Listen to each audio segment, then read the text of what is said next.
Bismillahirrahmanirrahim. Assalamualaikum warahmatullahi wabarakatuh.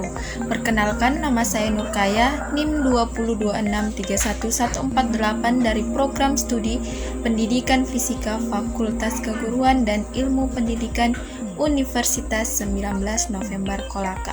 Adapun tujuan saya membuat video ini yaitu untuk memenuhi tugas akhir mata kuliah Geofisika oleh dosen pengampu Ibu Triani SSI MSc. Dalam video ini kita akan membahas tentang metode magnetik. Nah, ada 7 pokok bahasan dalam pembahasan ini. Yang pertama yaitu pengertian dari metode magnetik itu sendiri. Yang kedua adalah sejarah singkat perkembangan metode magnetik. Yang ketiga adalah medan magnet bumi. Yang keempat adalah metode pengumpulan dan pengukuran metode magnetik. Yang kelima adalah analisis data metode magnetik. Yang keenam ialah kegunaan dari metode magnetik itu sendiri. Dan terakhir ialah kelebihan dan kekurangan dari metode magnetik.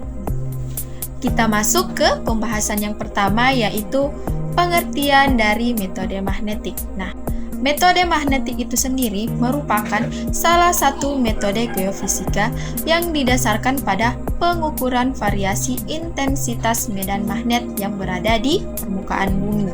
Nah, metode magnetik ini umumnya digunakan untuk mengetahui sifat magnetik batuan, serta untuk mengetahui struktur geologi bawah permukaan berdasarkan anomali medan magnetik.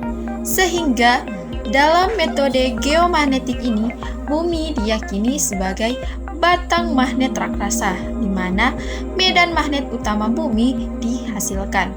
Nah, kerak bumi menghasilkan medan magnet jauh lebih kecil daripada medan utama magnet yang dihasilkan oleh bumi secara keseluruhan. Teramatinya medan magnet pada bagian bumi tertentu ternyata biasanya ini disebut dengan anomali magnetik yang dipengaruhi oleh suseptibilitas batuan tersebut dan remanen magnetiknya. Nah, berdasarkan pada anomali magnetik batuan ini, pendugaan sebaran batuan yang dipetakan baik secara lateral maupun vertikal. Nah, metode ini didasarkan pada perbedaan tingkat magnetisasi suatu batuan yang diinduksi oleh medan magnet bumi. Nah, hal ini terjadi sebagai akibat adanya perbedaan sifat kemagnetan suatu material. Nah, kemampuan untuk termagnetisasi itu tergantung dari suseptibilitas magnetik masing-masing dari suatu batuan.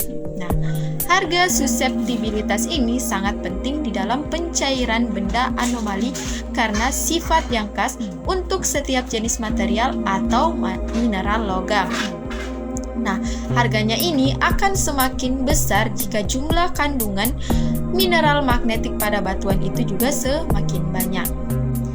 Selanjutnya, pembahasan yang kedua yaitu sejarah singkat perkembangan metode magnetik.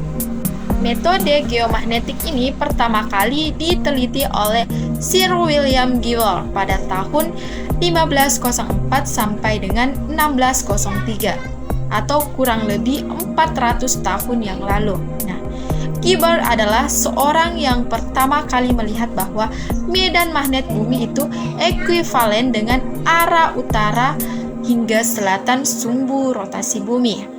Nah, penemuan tersebut kemudian diperdalam oleh Van Vliet pada tahun 1843 untuk melokalisir endapan biji besi dengan mengukur variasi magnet di permukaan bumi.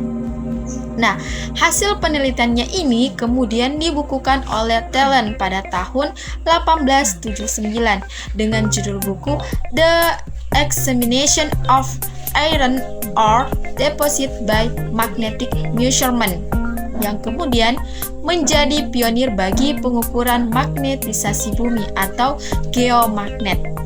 Nah, metode magnet itu sendiri adalah salah satu metode geofisika yang digunakan untuk menyelidiki kondisi permukaan bumi dengan memanfaatkan sifat kemagnetan bumi yang diidentifikasi yang diidentifikasikan oleh kerentanan magnet bumi.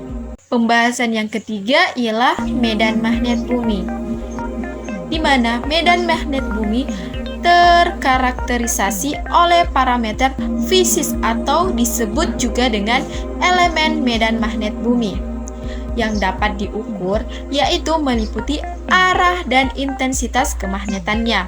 Nah, parameter fisis tersebut ini terdiri dari deklinasi, inklinasi, intensitas horizontal, dan medan magnet total. Nah, deklinasi adalah sudut antara utara magnetik dengan komponen horizontal yang dihitung dari utara menuju dengan timur. Nah, yang kedua ialah inklinasi. Nah, inklinasi ini sendiri adalah sudut antara medan magnetik total dengan bidang horizontal yang dihitung dari bidang horizontal menuju ke bidang vertikal ke bawah. Nah, yang ketiga ialah intensitas horizontal, di mana intensitas horizontal ini adalah besar dari medan magnetik total pada bidang horizontal. Dan terakhir adalah medan magnetik total, di mana medan magnetik total ini adalah besar dari vektor medan magnetik totalnya. Nah, medan magnet utama bumi berubah terhadap waktu. Nah, medan magnet bumi ini terdiri dari 3 bagian. Yang pertama itu medan magnet utama atau main field. Yang kedua ialah medan magnet luar atau external field.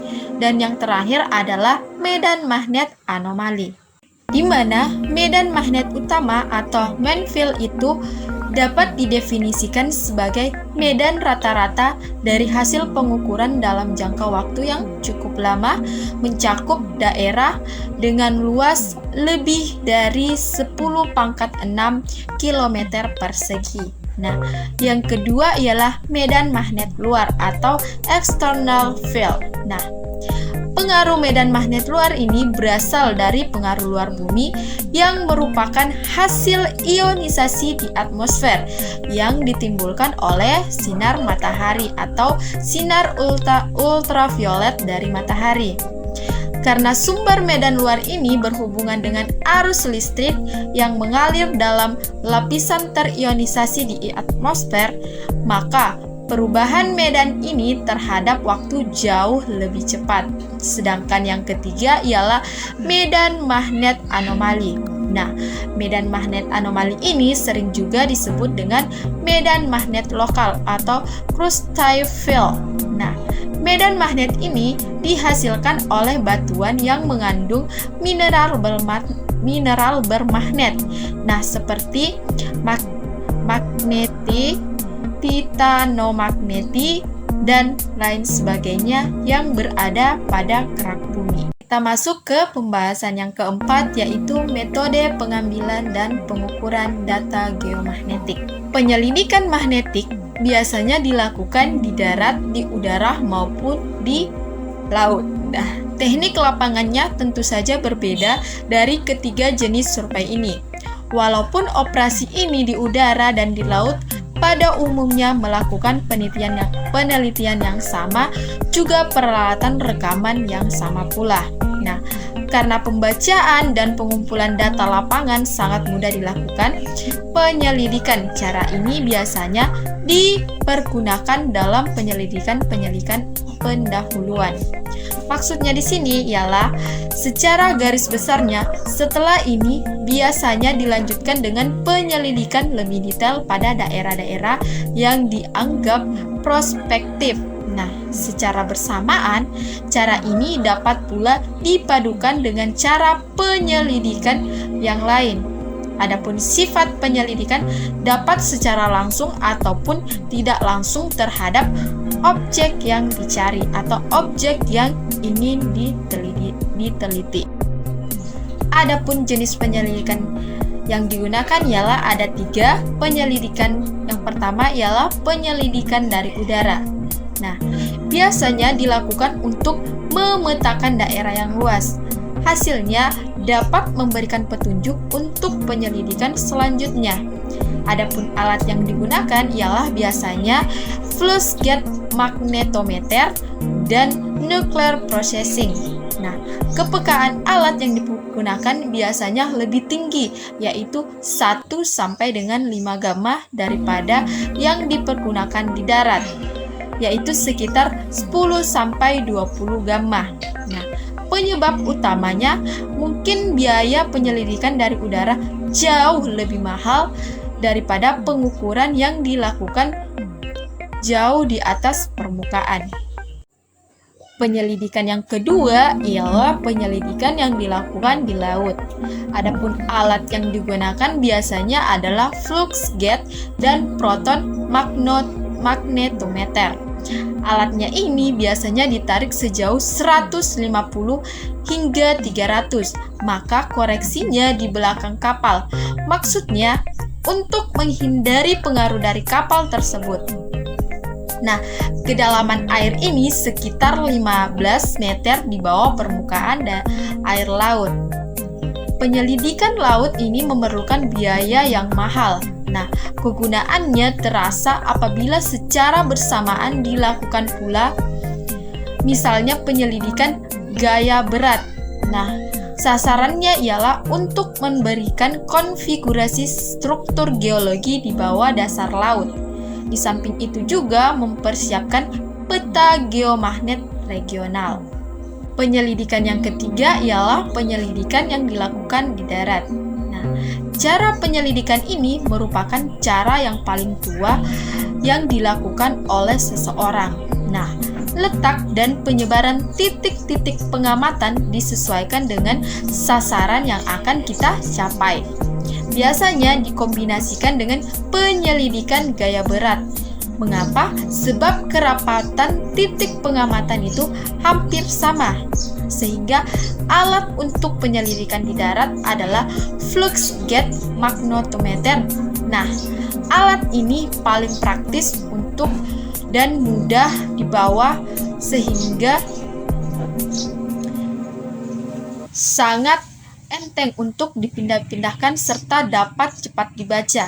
Nah, jarak titik pengamatan dapat dekat sekali sekitar 10 meter tergantung pada perkiraan besarnya sasaran yang dicari.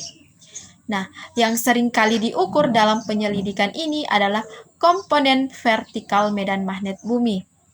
Kadang-kadang, medan total pun dapat diukur dengan menggunakan proton magnetometer. Setelah metode pengambilan data magnetik, selanjutnya ialah metode pengukuran data magnetik. Nah, dalam melakukan pengukuran geomagnetik, peralatan yang paling utama yang digunakan adalah magnetometer. Nah, peralatan ini digunakan untuk mengukur kuat medan magnetik di lokasi survei. Salah satu jenisnya ialah proton precision magnetometer atau disingkat dengan PPM. Nah, alat ini digunakan untuk mengukur nilai kuat dari suatu medan magnetik total. Nah, peralatan lain yang bersifat pendukung di dalam survei magnetik ialah Global Positioning System atau GPS. Nah, peralatan ini digunakan untuk mengukur posisi titik pengukuran yang meliputi bujur, lintang, ketinggian, dan waktu. Nah, GPS ini dalam penentuan posisi suatu titik lokasi menggunakan bantuan satelit. Nah, penggunaan sinyal satelit karena sinyal satelit menjangkau daerah yang sangat luas dan tidak terganggu oleh gunung, bukit, lembah maupun dengan jurang. Nah, di sini ada satu contoh form untuk mencatat hasil dari data pengukuran, di mana di sini yang dicatat adalah stasiun pengukuran, dicatat waktunya tanggalnya berapa, jamnya juga jam berapa. Terus pada posisi geografis di sini ada 3 jenis yang harus kita catat. Yang pertama bujur, lintang, dan tinggi. Pada forum ini juga kita mengisi kuat medan dari suatu posisi yang ingin kita ukur. Nah, yang terakhir adalah keadaan dari suatu lokasinya itu seperti apa. Pembahasan yang kelima ialah pengolahan dan analisis data magnetik. Pada pengolahan dan analisis data magnetik ini ada 5 jenis pengolahan. Yang pertama, pengolahan data IGR. Nah, IGR adalah singkatan dari The International Geomagnetic Reference Field. Nah, pengolahan ini merupakan medan acuan geomagnetik internasional. Pada dasarnya, nilai IGRF ini merupakan nilai dari kuat medan magnetik utama bumi atau biasa disimbol dengan H0. Yang kedua ialah pengolahan data geomagnetik.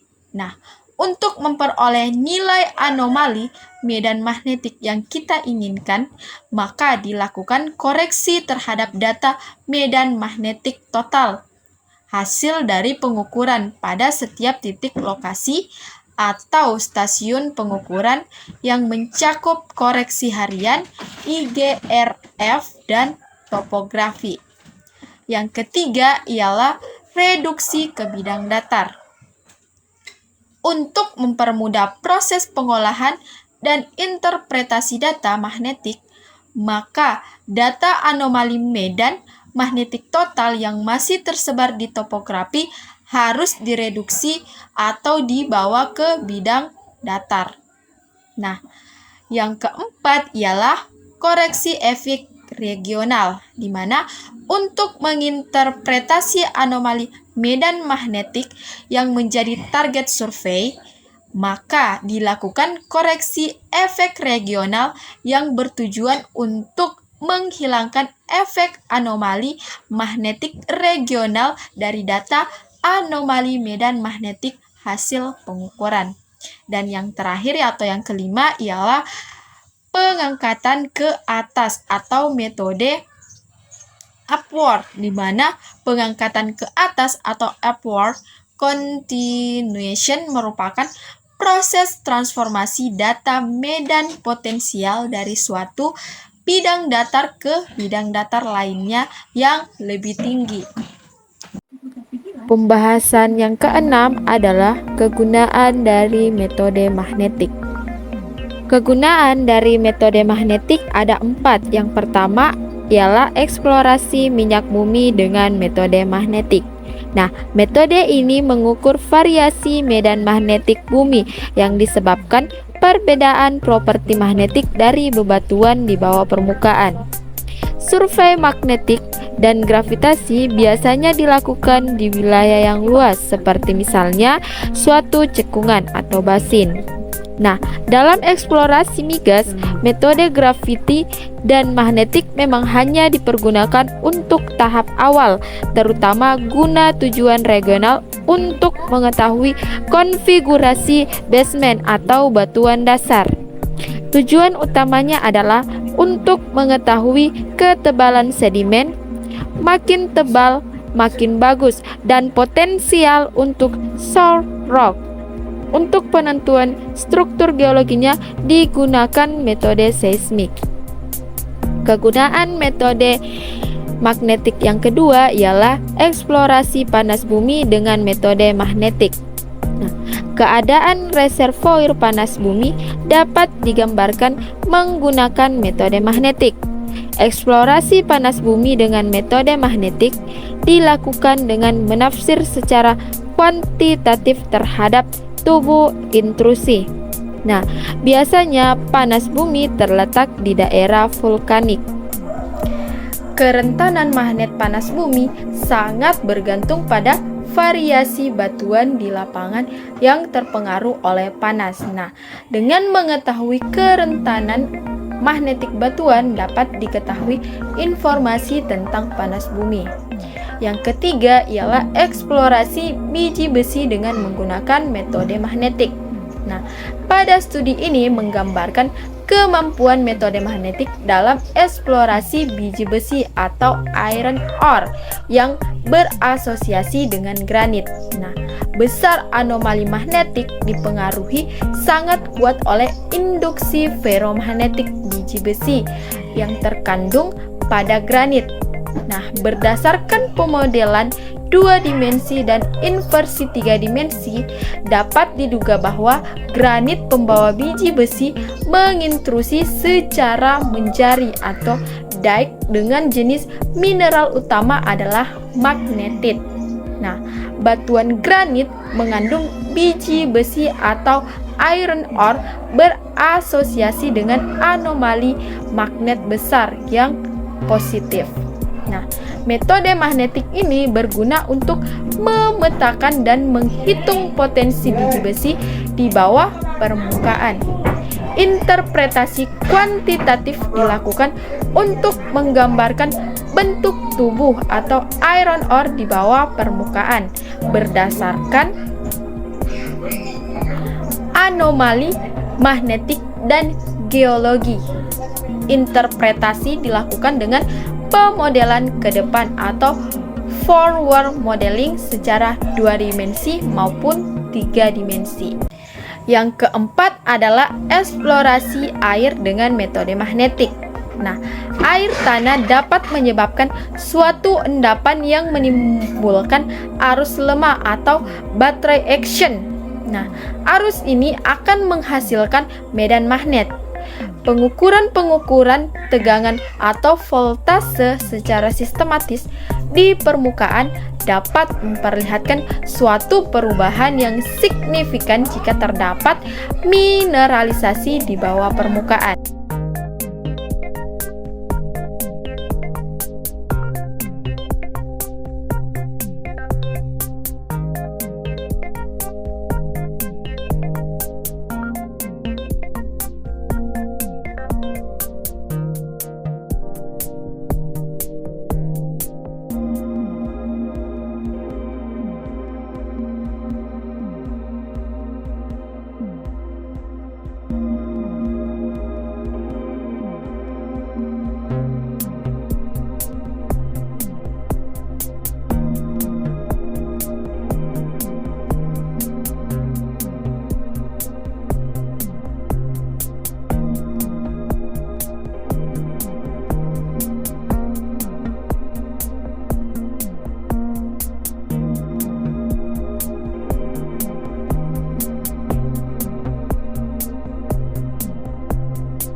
Pembahasan yang terakhir atau yang ketujuh ialah kelebihan dan kekurangan dari metode magnetik.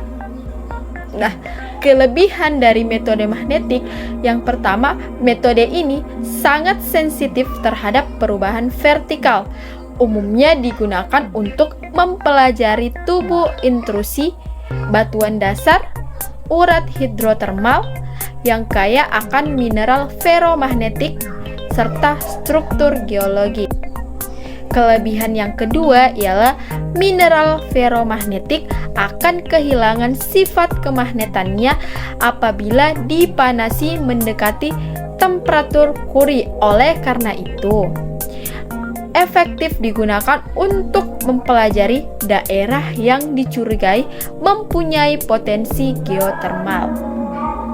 Kelebihan yang ketiga ialah data acquisition dan data processing dilakukan tidak serumit metode gaya berat.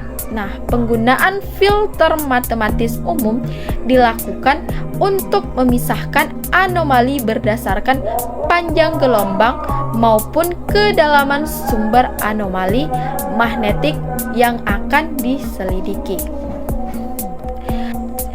Selanjutnya ialah kekurangan dari penggunaan metode magnetik.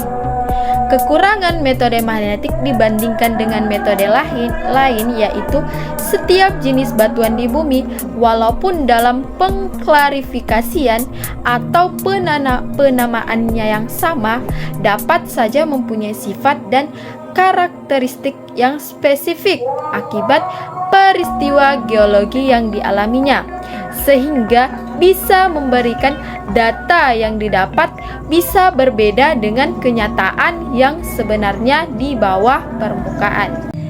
Itulah tadi penjelasan saya mengenai metode magnetik. Lebih dan kurangnya saya mohon maaf. Saya akhiri dengan ucapan wabillahi taufiq wal hidayah. Wassalamualaikum warahmatullahi wabarakatuh.